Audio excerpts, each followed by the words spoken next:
By what you're saying. Yes, I give thanks to life as usual, you know? Serious thing. We are here again, Ballhead and the Dread, and we're truly appreciative of everyone tuned in from those times to now. Fire, what we're reasoning about today? Well, today we are reasoning about enabling wrongs. I really want to make everyone know that enabling wrongs is not equivalent to love, because oftentimes we see people have them family member, them friends, or anyone after start doing wrongs, and them start support the wrongs and really enable the wrongs, and them call that love. And we really want to demystify the whole concept. And I want to be clear. I'm pretty sure you saw this growing up, right? Enabling has always been there, but now enabling seems to be the norm. And I say that because we live in a culture now where it seems like you can't hurt anybody's feelings, right? Yeah. And because you don't want to hurt anybody's feelings, the real conversations that need to take place to keep things in order, to keep things healthy, to keep things progressive, are not being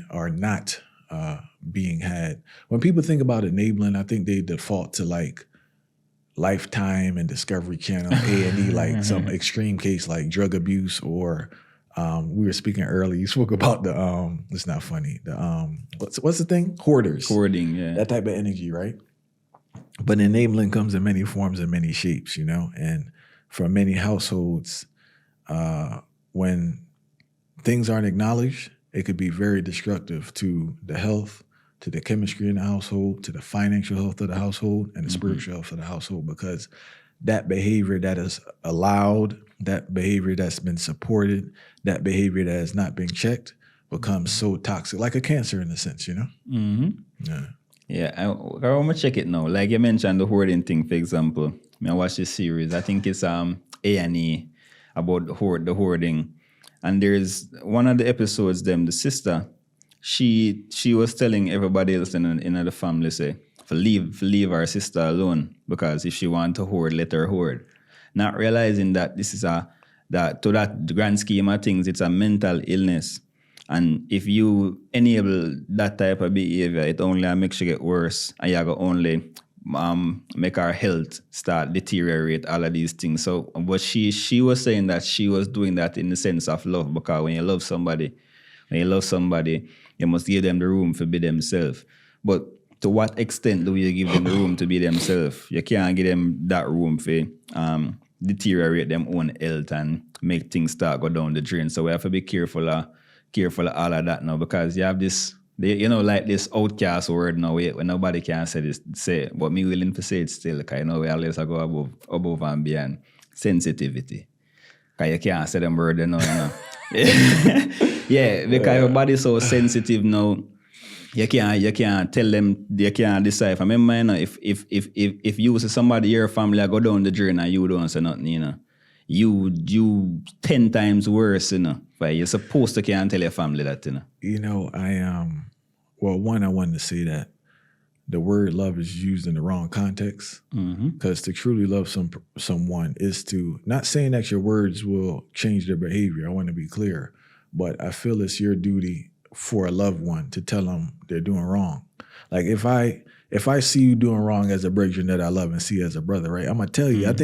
I can't see you do wrong and not tell you you're doing wrong. Because how do I really love you then? You get what I'm saying? And I think the love pushes you to have that uncomfortable conversation. I think love has been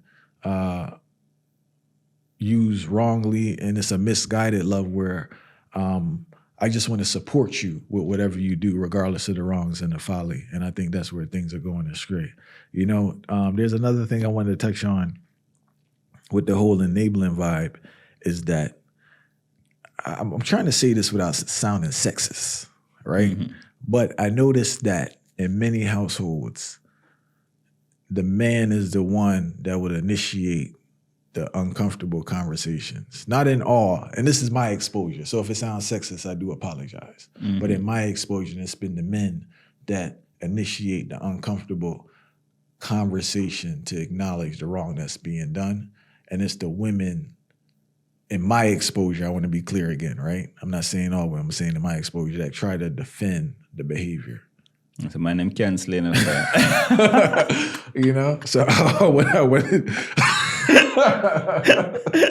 No, I think I put the disclaimer. I put the proper disclaimer. That's why I said I wanted to acknowledge in regards to in my small exposure. This is not a broad thing, so I just want to make it clear. This is what I have been exposed to. You know, where it's like it's been the male. Now in my family, I don't know. Like I grew up in an environment where people just like said what they had to say. I didn't grow up around this whisper up behind somebody's back, and no, everybody told you exactly what was on their mind. That's how I grew up in my household. I know that's not the norm for many households, you know, but I think that for me at least, I was in an environment where things were acknowledged, bro. You get what I'm saying? It wasn't nobody tiptoeing around the thing and thinking like, you know, this is wrong, and wasn't no one was supporting wrong behavior in the environment I grew in. You know, they said that you said that, and something come to my brain. Yes, I think when most people enable wrongs when as it relates to them family member and classify it as love, it has something to do with trauma. So there's a connection to that and enabling wrongs and trauma, because essentially in their past, from a historical perspective, what they've seen is that anytime you speak out against a particular issue towards a family member or towards anybody, your friend or anybody within that type of toxic circle, Facts. it always leads to some form of Confrontation, conflict and confront, and that confrontation often become physical to a certain extent. So I think the trauma of lead to one of the reasons why people further enable wrongs too. Very true, fire. You remember a session we reasoned with way back before we even put our faces on it, one psychologist lady? Yeah. I think she was touching on that, man, why kind of people don't want to speak up for certain things, you know? And they fall into that category where it is that history of vibe, you know? Avoid a certain conflict. Confrontation or the person getting in trouble. Yeah. You know, but unfortunately, man, like when we don't, and I want to be clear and put this in context, like if a family member's on drugs, the sad reality, there's not much you could do about it till they want to get off drugs. Because I know people are going to say, well, if a person's on drugs, you know, they don't want to. We're not talking about that. We're talking about other behaviors that are being done. They have to be acknowledged, and you have to let people know, say this can't work. Not saying you speaking is going to deter them from the behavior, stop them from doing the behavior. But someone has to say, because a lot of people, the environment they grew up in, I learned this with the teaching, like no one has told them that this is wrong. And depending on what environment you're in, a lot of the behaviors are praised. You know, the fighting. It was just like, people are so cool. The person who fought and had this uncontrollable temper was the coolest person. Yeah. And no one sat them down and told them, this can't work. This don't work outside of this little environment that you're in. No one's accepting of this type of behavior. No one's accepting of temper tantrums and outbursts. But in that environment, it's supported and praised. And I lie. Because two things two ways in because people might hear about this enablement and them think about it from one scope, right? Yeah. Which is co-signing what a person is doing. But enablement is not just co-signing the behavioral patterns of a person. This is the silence, because the silence thing is something we need to talk about, you know. Because if you realize what's going around the world, nobody wants to say anything, because if I say anything, then I might get into trouble. No. You know, so it's even from a subjective and an objective perspective, at the same type of concept, it really applies to the whole thing. So I really want people to know too. And I think one thing where people have to learn is that in this whole grand scheme of communication, sometimes, especially when you realize certain people sensitive to certain topic too, I feel one way out you have to try get through to them is to know how you are going to put the communication. And that's something me struggle with too, you know, because sometimes if I realize whenever I try to show somebody something, knowing me I try to give them the truth and the right, but them not accept it because it might come off aggressive or it might come off too militant towards them. Them start for breaking a little shell. Me now, it start get annoying to me now, and me end up now don't want to give them the message because I can't deal with that whole heightened sensitivity thing. So it really is really a thing where you have to learn and train yourself. But when we are talking about this whole love, if we are talking about love, I really feel like there is evolution we have to take place in a love, and that's one of the evolution them. If you really want for better anybody where you communicate with, whether it be your family or it want to be a friend, you have to know how to heighten the communication and tweak the communication to get through to them if you really want them for better themselves too. What I learned, Fire, with the sensitivity with conversations is that, one, specifically with loved ones, right? Unfortunately, I want to be clear. When we talking about enabling, we're not talking about you being in people business that you don't know and just talking to them. So we should have put that from the front, right? True. But we're talking about people that's affecting how the ship is going. You get what I'm saying? Mm-hmm. Unfortunately, when it comes to family, the message can't come from you all the time because they can't take it. Because there are a couple factors that go into it. One, they think you're retarded. Right? You know what I'm saying? And two, like, some people just don't respect your opinion. It has to come from someone who's a little lighter, right? Yeah. Or it has to come from someone who has a bunch of labels behind their name. It's the reality within our culture. A professional. Yeah, it has to come from a professional, because there's so many times where I've told somebody something, and whether they read it in a book or they see it from someone else who's more validated by society. And I personally think it's not an ego thing. I actually think I broke it down in a simple term. It's more palatable, and it's not palatable. They accept it more because it comes from a different space.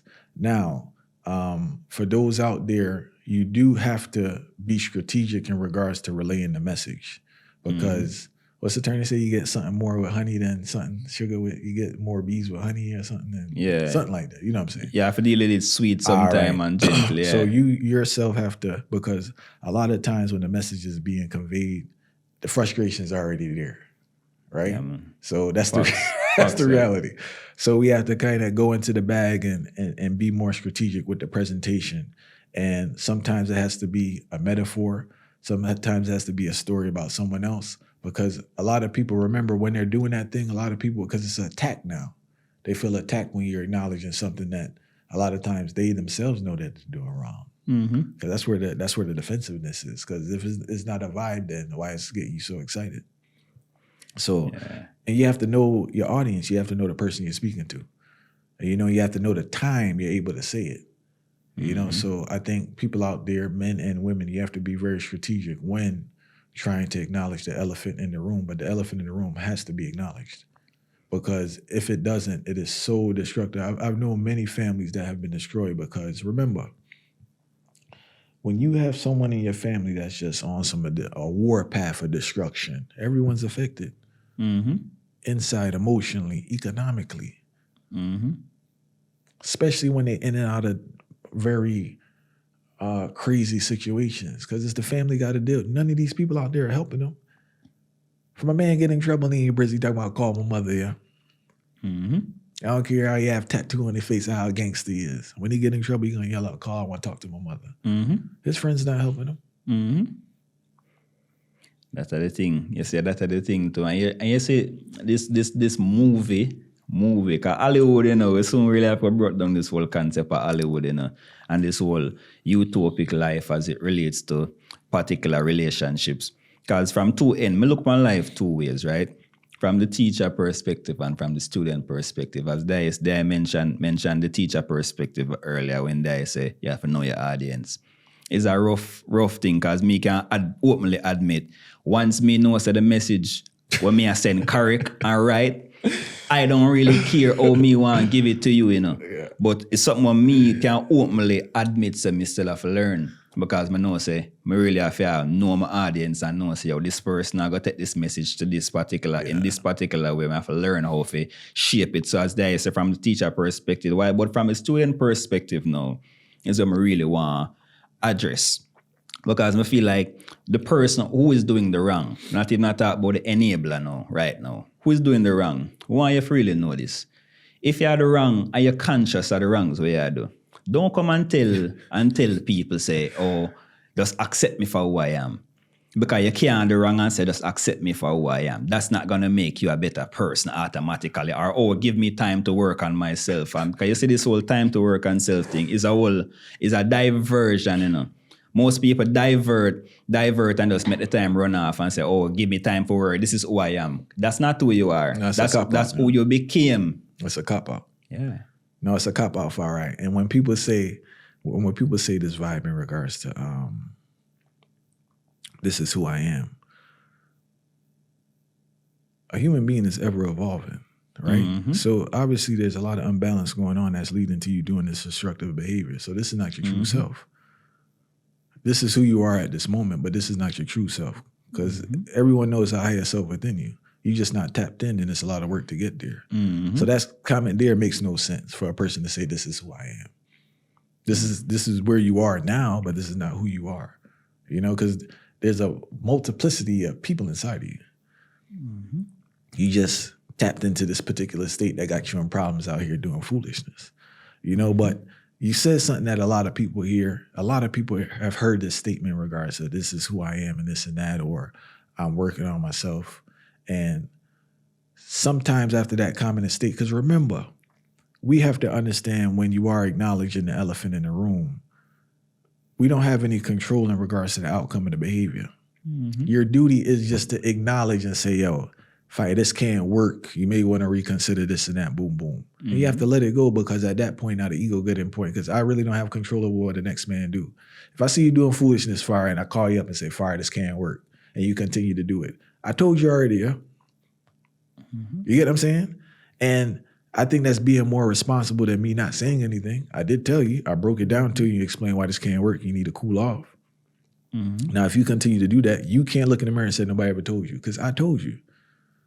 What happens a lot of times, a lot of people can literally look in the mirror and say, no one ever told me this was wrong. When you're in this environment of enablers. I said all that to say is this, man. When you're talking to these people, yo, you really have to just be strategic. And also, too, man, you have to, how do you say this, man? I said it earlier in regards to know your audience, but you have to know the time to even tell them. And it's not even the fact that they'll hear you, because a lot of people are in a space where they can't hear. You know, it's like, and maybe the way I'm explaining it, they're probably saying, well, it sounds pointless what you're doing, but it's a responsibility that it needs to be done. Yeah, noise. I just remember, you know, we talk about pollution, and noise pollution is one of the highest form of pollution. But what really is noise pollution? Noise pollution and where does noise pollution take place? We have to think about it. Noise pollution takes place within an environment. And whatever that person is doing, they capture that particular behavior from an environment. What is that environment? What are the blockers in that environment? Because that environment never just creates itself like that. So anytime you see a person at the wrongs, it have to come from a particular environment. Who are they around? What have they seen? What have they been exposed to? You see me I say? And at them thing they end up now create the wrongs them and make them kind of a spiral in the wrongs. And the more deeper them get, the more hard it is to come out. Because all of we been to that point where we do something and we think say, oh, this is the way we want to go. This is we're doing this thing out of how would I call it now? Naturality then, because this is just how we stay and it suits we at the moment in time. But we don't realize no, it's actually the opposite. So it's just a mental thing and based on the environment where we get exposed to. So that the nice now we're so deep. But when you know I try to help them, as Dai mentioned, it might be pointless at that time too, or the help you can offer. It might not be the full scope of things, but at least you have to know say, oh, you know, say, I love the person. And by the fact that I love the person, I have to at least make an effort for try give them a strength and show them, as opposed to just make them have them, see them down, see them go deep into the abyss and when I say nothing at all. And Far, there's one thing we should have touched on earlier, and we have to touch on it. I think the greatest exemplification of enablers is entertainers, athletes, celebrities, people with money, because their main purpose for enabling behavior is that they don't want to lose the access, the income.